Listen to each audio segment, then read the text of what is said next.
Witness ಇಂದು ಬೆಳಗ್ಗೆ 11:30ಕ್ಕೆ.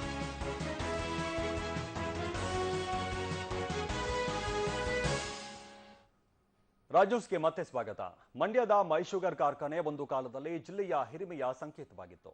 ಆದರೆ ದುರಾಡಳಿತದಿಂದಾಗಿ ಕೆಟ್ಟು ನಿಂತಿರುವಂತಹ ಸಕ್ಕರೆ ಕಾರ್ಖಾನೆ ಇನ್ನೂ ಕಬ್ಬು ನುರಿಯುವಂತಹ ಕೆಲಸವನ್ನ ಆರಂಭಿಸಿಲ್ಲ.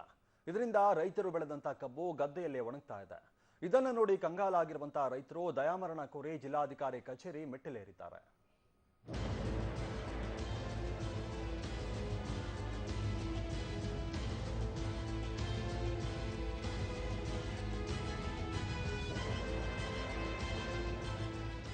ಮಂಡ್ಯದ ಮೈ ಶುಗರ್ ಕಾರ್ಖಾನೆ ಜಿಲ್ಲೆಯ ರೈತರ ಜೀವನಾಡಿಯಂತಿದ್ದ ಕಾರ್ಖಾನೆ ಈಗ ರೈತರ ಪಾಲಿಗೆ ಬಿಸಿ ತುಪ್ಪವಾಗಿದೆ.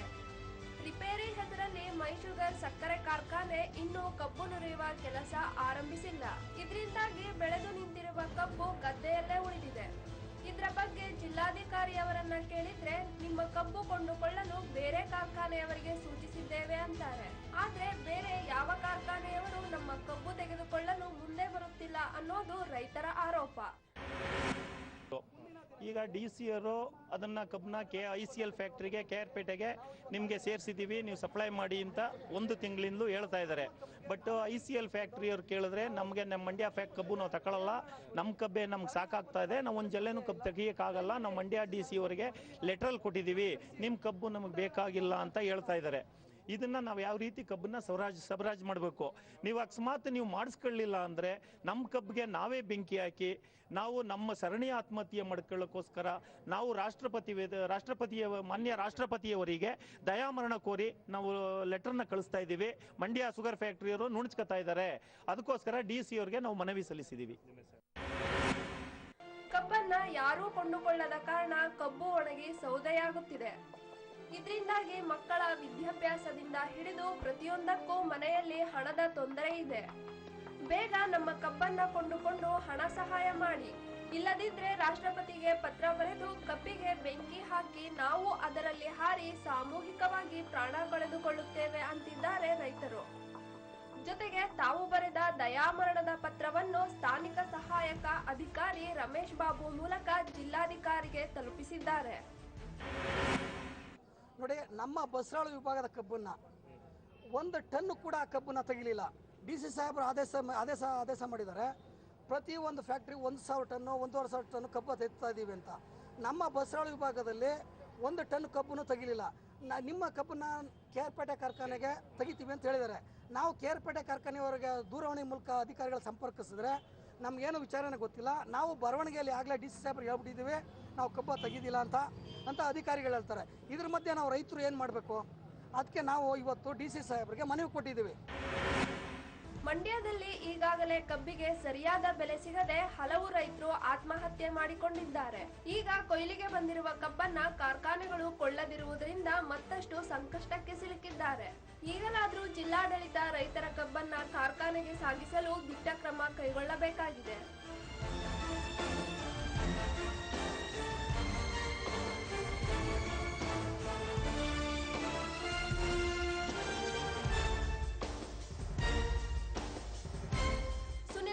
ರಾಜ್ ನ್ಯೂಸ್ ಮಂಡ್ಯ.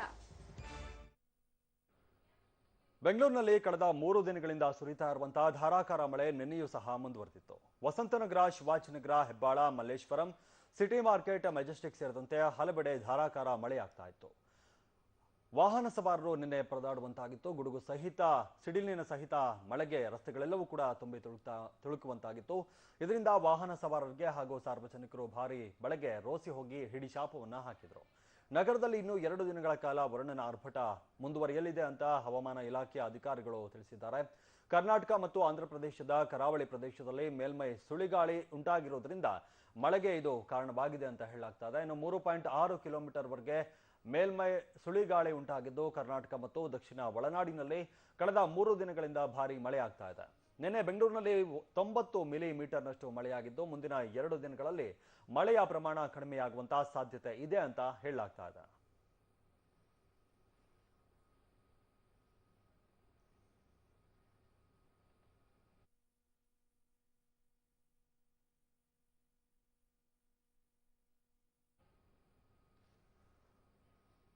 ಎಷ್ಟು ದಿನ ಮಳೆ ಇಲ್ಲ ಅಂತ ರೈತರು ಕಂಗಾಲಾಗಿದ್ರು. ಆದ್ರೆ ಈಗ ಸುರಿತಾ ಇರುವಂತಹ ಭಾರಿ ಮಳೆಗೆ ರೈತರಿಗೆ ಈಗ ಅದು ಮತ್ತೊಂದು ಸಂಕಷ್ಟವನ್ನ ತಂದೊಡ್ಡಿರುವಂತದ್ದು.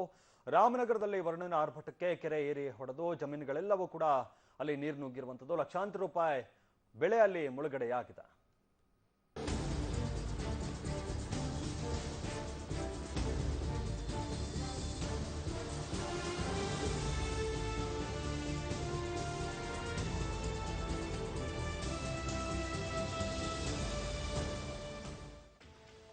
ರೈತರ ಬೆಳೆಗಳಲ್ಲಿ ತುಂಬಿ ನಿಂತಿರುವ ನೀರು, ಎಲ್ಲೆಂದರಲ್ಲಿ ಹರಿಯುತ್ತಿರುವ ಕೆಂಪು ನೀರು, ಆ ನೀರನ್ನ ತಡೆಯಲು ಹರಸಾಹಸ ಪಡುತ್ತಿರುವ ಜನರು. ಇದು ತಡರಾತ್ರಿ ಸುರಿದ ಮಳೆಯ ಅವಾಂತರ. ರಾಮನಗರದ ಚನ್ನಪಟ್ಟಣ ತಾಲೂಕಿನ ಮೇಣಿಸಿಗನಹಳ್ಳಿ ಹೊರವಲಯದಲ್ಲಿರುವ ಕೆರೆಯ ಏರಿ ಒಡೆದು ಅಪಾರ ಪ್ರಮಾಣದ ನೀರು ರೈತರ ಜಮೀನುಗಳಿಗೆ ನುಗ್ಗಿದೆ. ಕಳೆದೆರಡು ದಿನಗಳಿಂದ ಮಳೆಯ ಆರ್ಭಟ ಕೂಡ ಜೋರಾಗಿತ್ತು. ಇದರಿಂದ ಸಾಕಷ್ಟು ಪ್ರಮಾಣದಲ್ಲಿ ನೀರು ಕೆರೆಗೆ ಹರಿದು ಬಂದಿತ್ತು. ಈ ಕೆರೆಯನ್ನ ಕಳೆದ ಕೆಲ ತಿಂಗಳ ಹಿಂದೆಯಷ್ಟೇ ನಿರ್ಮಿಸಿದ್ದು, ಕಳಪೆ ಕಾಮಗಾರಿಯಿಂದ ಕೆರೆಯ ಏರಿ ಒಡೆದಿದೆ ಎಂಬುದು ಗ್ರಾಮಸ್ಥರ ಆರೋಪ. ಈ ಬಾವಿ ಎಲ್ಲ ಮುಚ್ಚೋಗದ್ರೆ ಕೆರೆ ಏರಿ ಒಡೆದೋಗಿ, ಅದು ಬಿಗಿ ಬೆದ್ರೆ ಇರಲ್ಲ, ಕೆರೆ ಏರಿ ಹಾಕಿರೋ ಮಣ್ಣು, ಅದರಿಂದ ಎಲ್ಲ ಒಡೆದೋಗಿ ನಮ್ಮ ಬದುಕೆಲ್ಲ ಲುಕ್ಸಾನ್ ಆಗದೆ. ಬಾವಿ ಮುಚ್ಚೋಗದೆ, ಪಂಪ್ ಸೆಟ್ ಮುಚ್ಚೋಗದೆ, ಇದೆಲ್ಲ ಲುಕ್ಸಾನ್ ಆಗದೆ. ರಾಗಿ ಬೆಳೆ ಹಾಳಾಗದೆ, ಸೀಮೆ ಹುಲ್ಲು ಹಾಳಾಗದೆ, ರೇಷ್ಮೆ ಬೆಳೆ ಏಟಾಗದ್ರೆ, ಇಷ್ಟೆಲ್ಲ ಮಿಷಿನ್ ಬಾವಿ ಎಲ್ಲ ಮುಚ್ಚೋಗದ್ರೆ ಸರ್. ಏರಿ ಬಿಗಿ ಇರಲಿಲ್ಲ, ಕೆರೆ ಹೊಡೆದೋಯ್ತು, ನೂರು ನುಗ್ಬಿಟ್ಟು ಎಲ್ಲ ಲುಕ್ಸಾನ್ ಆಗೋದೆ. ಈ ಕೆರೆ ಕಟ್ಟಿ ಒಂದು 6 ತಿಂಗಳಾಗದೆ ಸರ್. ಕೆರೆ ಹಂಗೆ ಕಟ್ಟಿದ್ರು, ಕೋಡಿ ಬಿಡಲಿಲ್ಲ, ಹೊಡೆದೋಯ್ತು ಸರ್. ಏನು ಈಗ ನಮ್ಗೆ ಏನೋ ಪರಿಹಾರ ಕೊಡಿಸ್ಕೊಡ್ಬೇಕು ಅಂತ ನಾವು ನಿಮ್ಗೆ ಕೇಳ್ಕೊತಾ ಇದ್ದೀವಿ ಸರ್. ಕೆರೆ ನಿರ್ಮಾಣ ತುಂಬಾ ಕಳಪೆಯಿಂದ ಕೂಡಿದೆ ಎನ್ನಲಾಗಿದೆ. ಯಾವುದೇ ಕೆರೆಗೆ ನೀರು ಹೆಚ್ಚಾದ ವೇಳೆ ನೀರು ಹೊರಹೋಗಲು ಕೋಡಿ ನಿರ್ಮಾಣ ಮಾಡ್ತಾರೆ. ಆದ್ರೆ ಕೆರೆಗೆ ಯಾವುದೇ ಕೋಡಿ ಕಟ್ಟಿರಲಿಲ್ಲ. ಆದ್ರಿಂದ ಮಳೆಯ ನೀರು ಹೆಚ್ಚಾದ ಕಾರಣ ಕೆರೆಯ ಏರಿ ಒಡೆದು ಅಪಾರ ಪ್ರಮಾಣದ ನೀರು ರೈತರ ಜಮೀನುಗಳಿಗೆ ನುಗ್ಗಿದೆ. ಇದರಿಂದ ರೈತರ ಬೆಳೆದಿದ್ದ ರಾಗಿ, ಬಾಳೆ, ರೇಷ್ಮೆ ಬೆಳೆ ಮುಳುಗಡೆಗೊಂಡಿದೆ. ಅಲ್ಲದೆ ಕೆಲ ರೈತರ ಬಾವಿಗಳು ಕೂಡ ಮಣ್ಣಿನಿಂದ ಮುಚ್ಚಿ ಹೋಗಿವೆ. ಗ್ರಾಮಸ್ಥರು ನೀರು ಪೋಲಾಗುವುದನ್ನ ತಡೆಯಲು ಹರಸಾಹಸ ಪಟ್ಟರು, ನೀರು ನಿಲ್ಲಿಸಲು ಸಾಧ್ಯವಾಗಿಲ್ಲ. ಅಲ್ಲಿ ಹನಿ ನೀರಾವರಿಗೆ ಕಡ್ಡಿಗೆ ಬ್ಯಾಂಕಲ್ಲಿ 2 ಬ್ಯಾಂಕ್ ಸಾಲ ತಗೊಂಡು ನಾವು ರೇಷ್ಮೆ ಬೆಳೆ ಮಾಡಿದ್ವು. ಈಗ ಇದಕ್ಕೆ ಈಗೆಲ್ಲ ಮಳೆಯಾಗಿ ಕೆರೆ ಹೊಡ್ಕೊಂಡು ಎಲ್ಲ ನಮಗೆ ಶುದ್ಧ ನಷ್ಟ ಆಗಿದೆ. ಇಷ್ಟು ಮಾಡಿ ಈಗ ಹನಿ ನೀರಾವರಿಗೆ ಮಾಡಿಸಿ ನಾನು ಸಿಂಗಾಜಿಪುರ ಬ್ಯಾಂಕಲ್ಲಿ 2 ಬ್ಯಾಂಕಲ್ಲಿ ಸಾಲ ತೊಗೊಂಡಿದ್ದೀನಿ. 1 ಲಕ್ಷ, ಒಂದರಲ್ಲಿ 1 ಲಕ್ಷ, 2 ಲಕ್ಷ ತೊಗೊಂಡು ಹನಿ ನೀರಾವರಿ ಮಾಡಿಸಿದೆ. ನಮಗೆ ಇದು ಶುದ್ಧ ನಷ್ಟ ಆಗಿದೆ. ಇದು ನಿಮ್ಮ ಪರಿಹಾರ ನಮಗೆ ಬರೆಸ್ಕೊಡ್ಬೇಕು. ಏನು ಕಾರಣ, ಇದಕ್ಕೆ ನ್ಯಾಯವಾಗಿ ಕೆಲಸಗಳು ಮಾಡಲಿಲ್ಲ. ಸುಮ್ಮನೆ ಸ್ಟಾರ್ಟಲ್ಲಿ ಉಂಟಿಸ್ಬಿಡೋದು, ಇದು ಮಾಡಿಬಿಟ್ಟು ಹಿಂಗೆ ಹೋಯ್ತಾರೆ. ಒಟ್ಟಾರೆ ಮಳೆ ಕಡಿಮೆಯಾದ್ರೂ ಕಷ್ಟ, ಹೆಚ್ಚಾದ್ರೂ ಕಷ್ಟ. ಕಳಪೆ ಕಾಮಗಾರಿಯೇ ಈ ಅವಘಡಕ್ಕೆ ಪ್ರಮುಖ ಕಾರಣವಾಗಿದೆ ಎನ್ನಲಾಗಿದ್ದು, ತಪ್ಪಿತಸ್ಥರ ವಿರುದ್ಧ ಕ್ರಮ ಕೈಗೊಳ್ಳಬೇಕಾಗಿದೆ.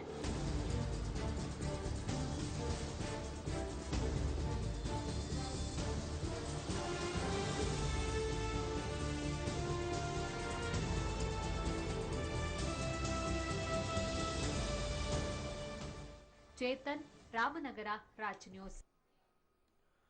ತುಮಕೂರು ಜಿಲ್ಲೆಯಲ್ಲಿ ಸುರಿದ ಭಾರೀ ಮಳೆಗೆ ಹಲವೆಡೆ ಜನಜೀವನ ಅಸ್ತವ್ಯಸ್ತವಾಗಿದೆ. ಗುಬ್ಬಿ ತಾಲೂಕಿನ ಅದಲಗೆರೆ ಗ್ರಾಮದಲ್ಲಂತೂ ಚರಂಡಿ ನೀರು ಮನೆಯೊಳಗೆ ನುಗ್ಗಿ ಅಪಾರ ಹಾನಿ ಉಂಟು ಮಾಡಿದೆ. ಆ ಕುರಿತ ಒಂದು ವರದಿ ಇಲ್ಲಿದೆ ನೋಡಿ.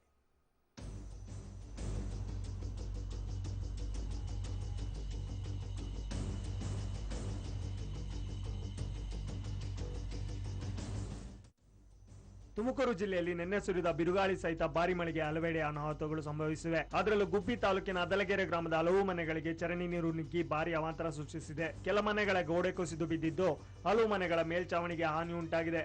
ಇನ್ನು ಪಾತ್ರೆ ಪಗಡೆಗಳು ನೀರಿನಲ್ಲಿ ಕೊಚ್ಚಿ ಹೋಗಿವೆ. ಇವೆಲ್ಲದಕ್ಕೂ ಕಾರಣ ಊರಿನಲ್ಲಿ ಹಾದು ಹೋದ ಚರಂಡಿ. ಗ್ರಾಮ ಪಂಚಾಯತಿಯಿಂದ ಚರಂಡಿ ನಿರ್ವಹಣೆ ಸರಿಯಾಗಿ ಮಾಡದೇ ಇರುವುದರಿಂದ ಕಸಗಡ್ಡುಗಳು ತುಂಬಿ ನೀರು ಮನೆಯೊಳಗೆ ನುಗ್ಗಿದೆ ಅನ್ನೋದು ಸ್ಥಳೀಯರ ಆರೋಪ. ಮಳೆ ಬಿದ್ದಿದ್ದೀರು, ನೀರೆಲ್ಲ ರಭಸ ಬಂದ್ಬಿಟ್ಟು ಪಾತ್ರೆ ಪರಸೆ ಎಲ್ಲ ನಮಗೆ ದಿಕ್ಕು ಪಾಲಾಗತ್ತು. 2 ದಿವಸದಿಂದ ರಾತ್ರಿ ಎಲ್ಲ ನಿದ್ದಿಲ್ಲ ನಮ್ಗೆ. ಹುಡುಗರು ಮಕ್ಕಳು ನಾವೆಲ್ಲ ಸಂಸಾರ ಆಯ್ತು, ಎಲ್ಲ ಆಗಿದೆ. ಇದರೆಲ್ಲ ಪರೀಕ್ಷೆ ಗೋಡೆ ಬಿದ್ದೈತೆ, ಗಡಾರ್ ಅಂತ ಬಿತ್ತು ಗೋಡೆ. ನೆನ್ನೆ ದಿವಸ ಗ್ಯಾಪ್ ಬಿಟ್ಟಿತ್ತು. ಆಗ ಒಂದು 10,000 ರೂಪಾಯಿ ಆಯಿತು ದಯವಿಟ್ಟು ನೀವು ಮಾಡಿಸ್ಬೋದು. ಅದು ಓಪನ್ ಚರಂಡಿ ಐತೆ, ಎಲ್ಲ ಕಸ ಕಡ್ಡಿ ಎಲ್ಲ ಹಾಕಿಬಿಡ್ತಾರೆ. ಇನ್ನೊಂದು 10 ಮೀಟ್ರ್ನಷ್ಟು ಹಿಂದಕ್ಕೆ ತಗೊಂಡಿದ್ರೆ ಹಿಂದಕ್ಕೆ ಬಿಟ್ಟು ಮುಂದಕ್ಕೆ ಮಾಡೋರು ಚರಂಡಿ. ಅವಾಗ ಗ್ರಾಮ ಪಂಚಾಯತಿಗೆ ನಕಲಪಾರಿಗೆ ಹೇಳಿದ್ರು, ಅವರು ಗಲಾಟೆ ಮಾಡಿದ್ರು, ಆ ಥರ ಈ ಥರ ಅಂತ ಎಲ್ಲ ಗಲಾಟೆ ಬಿಲ್ ಆಗಿದೆ, ಅದು ಸೀದಾ ಮಣ್ಣು ನೋಡ್ತಾರೆ, ಅದೊಂದು ಬಿಲ್ ಮಾಡ್ಯಾರೆ. ಇನ್ನು ಸ್ವಲ್ಪ ಈ ಥರ ಹೊಡ್ತಿದ್ರೆ ಮಣ್ಣು ನಮ್ಗೆ ಅಷ್ಟು ನೀರು ಬರ್ತಿರ್ಲಿಲ್ಲ. ಇನ್ನು ಅದ್ದಲಗೆರೆ ಗ್ರಾಮ ತೆಗಟೂರು ಗ್ರಾಮ ಪಂಚಾಯಿತಿ ವ್ಯಾಪ್ತಿಗೆ ಒಳಪಟ್ಟಿದ್ದು, ಇಲ್ಲಿ ಚರಂಡಿ ಕಾಮಗಾರಿಗೆ ಹಲವು ಬಾರಿ ಹಣ ಮಂಜೂರಾಗಿದೆಯಂತೆ. ಆದ್ರೆ ಗುತ್ತಿಗೆದಾರರು ಇದರಲ್ಲಿ ಗೋಲ್ಮಾಲ್ ನಡೆಸಿದ್ದಾರೆ ಎಂಬುದು ಗ್ರಾಮಸ್ಥರ ಆರೋಪ. ಆದ್ರೆ ಗ್ರಾಮಸ್ಥರ ಈ ಆರೋಪವನ್ನು ಪಂಚಾಯತ್ ಅಧಿಕಾರಿಗಳು ತಳ್ಳಿ ಹಾಕುತ್ತಾರೆ. ಈ ಹಿಂದೆ ಚರಂಡಿ ಕಾಮಗಾರಿಗೆ ಯಾವುದೇ ಹಣ ಮಂಜೂರಾಗಿಲ್ಲ. ಇತ್ತೀಚೆಗೆ 40,000 ರೂಪಾಯಿ ಬಿಡುಗಡೆ ಮಾಡಲಾಗಿದ್ದು ಚರಂಡಿ ಕಾಮಗಾರಿ ಪ್ರಾರಂಭಿಸುವುದಾಗಿ ಹೇಳಿದ್ದಾರೆ. ಮನೆಗೆ ನೀರು ತುಂಬಲು ಕೂಡ ಚರಂಡಿ ನಾವು ಕ್ಲೀನ್ ಮಾಡ್ತಿದ್ವಿ. ಈಗ ಚರಂಡಿ ತುಂಬಿ ಒಳಬೇಕಾದ ಕಾರಣ ಈ ವಿಭಾಗದಲ್ಲಿರ್ತಕ್ಕಂಥ ದೊಡ್ಡ ಸುಮಾರು 6 ಅಡಿ 7 ಅಡಿ ಹಳ್ಳ ಇಸಲ್ಲಿ ಇದು ಅಡಿಕೆಕಾಯಿ ತುಂಬಿರ್ತಕ್ಕಂಥ ಅಡಿಕೆಕಾಯಿಗಳನ್ನೆಲ್ಲ ತಾಂಡಬಿಟ್ಟು ಬೆಳಗ್ಗೆ ತುಂಬಿಡ್ತಾರೆ. ತುಂಬಿಟ್ಟು ಈ ಮಳೆ ನಿನ್ನೆ ಮೊನ್ನೆ ವಿಪರೀತವಾಗಿ ಮಳೆ ಸುರಿದ್ರಿಂದ ಮನೆಯವರಿಗೆ ಮನೆಯೊಳಗೆ ನೀರು ಹೋಗಿ ಸಾಧ್ಯವಾಯಿತು.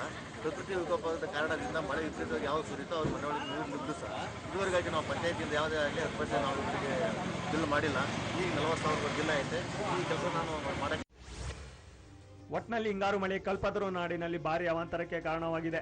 ಇನ್ನಾದ್ರೂ ಪಂಚಾಯಿತಿ ಅಧಿಕಾರಿಗಳು ಅದ್ದಲಗೆರೆ ಗ್ರಾಮಸ್ಥರ ಸಮಸ್ಯೆ ಪರಿಹರಿಸಲು ಮುಂದಾಗ್ತಾರಾ ಎಂಬುದನ್ನು ಕಾದು ನೋಡಬೇಕಾಗಿದೆ.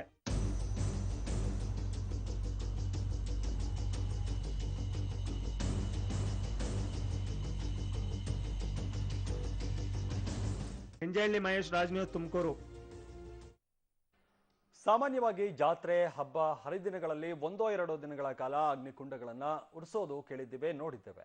ಆದರೆ ಕಲ್ಲಹಳ್ಳಿ ಗ್ರಾಮದಲ್ಲಿ 13ನೇ ಶತಮಾನದಿಂದಲೂ ಅಗ್ನಿಕುಂಡವೊಂದು ಉರಿತಾನೆ ಇದೆಯಂತೆ. ಇಲ್ಲಿ ತನಕ ಅಗ್ನಿಕುಂಡದಲ್ಲಿರುವಂತಹ ಬೆಂಕಿ ಆರಿಯೇ ಇಲ್ವಂತೆ. ಆ ವಿಶೇಷ ಅಗ್ನಿಕುಂಡದ ಬಗ್ಗೆ ಒಂದು ವರದಿಯಲ್ಲಿದೆ ನೋಡಿ.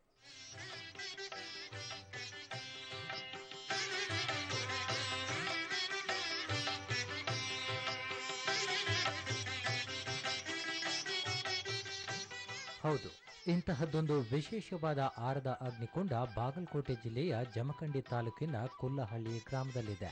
ಈ ಅಗ್ನಿಕುಂಡ ಕುಲ್ಲಹಳ್ಳಿ ಗ್ರಾಮದ ಶ್ರೀ ಶಿವಲಿಂಗೇಶ್ವರ ದೇವಸ್ಥಾನದ ಎದುರಿನಲ್ಲಿದೆ.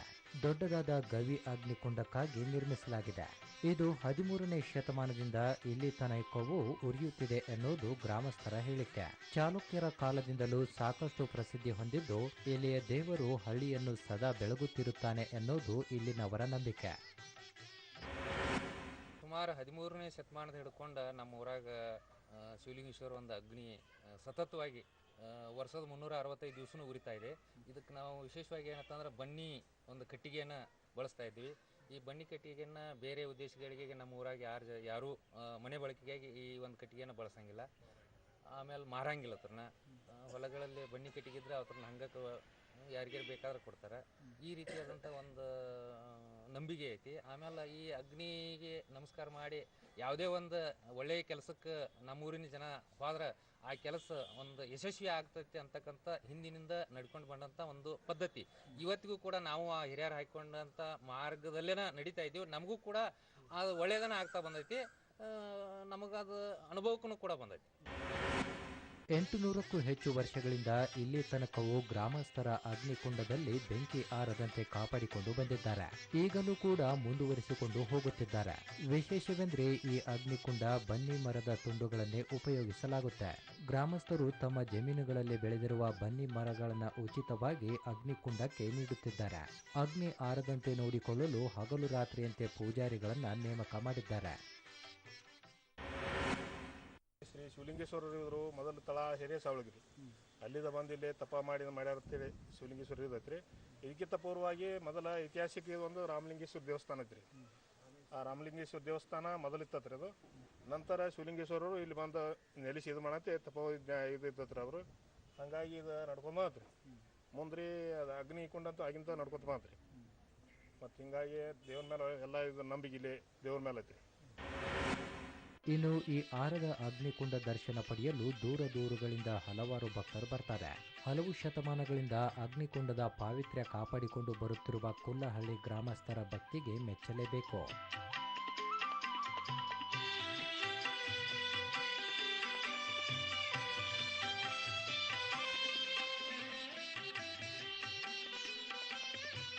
ಮುರುಗೇಶ್ ಹಳ್ಳಿ, ರಾಜ್ ನ್ಯೂಸ್, ಬಾಗಲಕೋಟೆ. ವರ್ಷಕ್ಕೊಮ್ಮೆ ಇಷ್ಟೇ ದರ್ಶನ ಭಾಗ್ಯ ಕರುಣಿಸುವಂತಹ ಹಾಸನದ ಅಧಿದೇವತೆ ಹಾಸನಾಂಬೆಯ ದರ್ಶನೋತ್ಸವ ಇಂದಿನಿಂದ ಆರಂಭವಾಗಲಿದೆ. ಇಂದು ಮಧ್ಯಾಹ್ನ 12:30ಕ್ಕೆ ಶಾಸ್ತ್ರೋಕ್ತವಾಗಿ ಪೂಜಾ ವಿಧಿವಿಧಾನಗಳಿಂದ ಬಾಗಿಲನ್ನು ತೆರೆಯಲಾಗುತ್ತೆ. ಆಶ್ವಿಜ ಮಾಸದ ಪೌರ್ಣಮಿಯ ನಂತರ ಬರುವಂತಹ ಮೊದಲ ಗುರುವಾರದಂದು ದೇವಿಯ ಬಾಗಿಲನ್ನು ತೆರೆಯಲಾಗುತ್ತದೆ. ಆದರೆ ಈ ಬಾರಿ ಕೇವಲ 9 ದಿನ ಮಾತ್ರ ಹಾಸನಾಂಬೆ ತಾಯಿ ದರ್ಶನ ಭಾಗ್ಯ. ಇನ್ನು ಹಾಸನಾಂಬೆ ಮತ್ತು ಸಿದ್ದೇಶ್ವರ ದೇವಾಲಯಗಳ ರಾಜಗೋಪುರದ ನಿರ್ಮಾಣ ಮತ್ತು ಕಳಸ ಪ್ರತಿಷ್ಠಾಪನೆ ಕಾರ್ಯ ಪೂರ್ಣವಾಗಿದೆ. ಪ್ರತಿ ವರ್ಷ ಹಾಸನಾಂಬೆ ಬಾಗಿಲು ಮುಚ್ಚುವಂತ ಮುನ್ನ ದೇವಿಯ ಎದುರು ಹಚ್ಚಿದ ಮಹಾದೀಪ ಸತತ 1 ವರ್ಷಗಳ ಕಾಲ ಉರಿಯುತ್ತಲೇ ಇರುತ್ತದೆ. ತಾಯಿಗಿಟ್ಟಂತ ನೈವೇದ್ಯ ಹಳಸದೆ ಶುದ್ಧವಾಗಿರುತ್ತದೆ. ಮತ್ತೊಂದು ವಿಶೇಷವೆಂದರೆ ದೇವಿಯ ಮೇಲಿಟ್ಟಿರುವಂತಹ ಹೂ ಕೂಡ ಬಾಡೋದಿಲ್ಲ. ಇದಕ್ಕೆ ದೇವಿಯ ಮಹಿಮೆಯೇ ಕಾರಣ ಅಂತ ಅಲ್ಲಿನ ಜನ ನಂಬಿದ್ದಾರೆ. ಪ್ರತಿ ವರ್ಷವೂ ದೇವಿಯ ದರ್ಶನಕ್ಕೆ ಜಿಲ್ಲೆಯಿಂದಷ್ಟೇ ಅಲ್ಲದೆ ಹೊರ ರಾಜ್ಯಗಳಿಂದಲೂ ಅಲ್ಲಿನ ಸಾವಿರಾರು ಸಂಖ್ಯೆಯ ಭಕ್ತಾದಿಗಳು ಆಗಮಿಸಿ ದೇವಿಯ ದರ್ಶನವನ್ನ ಪಡಿತಾ ಇದ್ದಾರೆ. ಇನ್ನು ದೇವಿಯ ದರ್ಶನ ವೇಳೆ ನೂಕುನುಗ್ಗಲು ಉಂಟಾಗದಂತೆ ಮುನ್ನೆಚ್ಚರಿಕಾ ಕ್ರಮವಾಗಿ ಬಿಗಿ ಪೊಲೀಸ್ ಬಂದೋಬಸ್ತನ್ನು ಸಹ ಕೈಗೊಳ್ಳಲಾಗಿದೆ.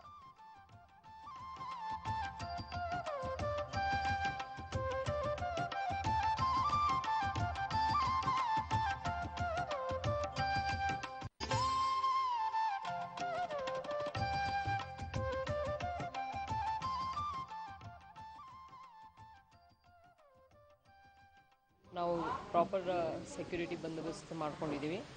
ಇದರಲ್ಲಿ ಇನ್ಸ್ಪೆಕ್ಟರ್ಸು 8 ಜನ, PSIs 12 ಜನ, ASIs 21 ಜನ, ಹಾಗೆ HCPCಗಳು ಸುಮಾರು 250 ಜನ ನೇಮಕ ಮಾಡಿದ್ದೀವಿ. ಮತ್ತು 2 DR ಮತ್ತು 2 KSRPನ ಹಾಕಿದ್ದೀವಿ. ಒಟ್ಟು ಟೋಟಲಿ ಕ್ಯಾಮ್ರಾಸು 30 ಕ್ಯಾಮ್ರಾಸ್ ಹಾಕಿದ್ದೀವಿ. ಇಲ್ಲಿ ಎಲ್ಲರದು ಮೂಮೆಂಟ್ಸು ಪ್ರತಿಯೊಂದು ಇದುವರೆಗಿನ ಪ್ರಮುಖ ಸುದ್ದಿ ಚಾನಲ್ ಚೇಂಜ್ ಮಾಡದೆ ನೋಡ್ತಾ ಇರಿ ರಾಜ್ ನ್ಯೂಸ್.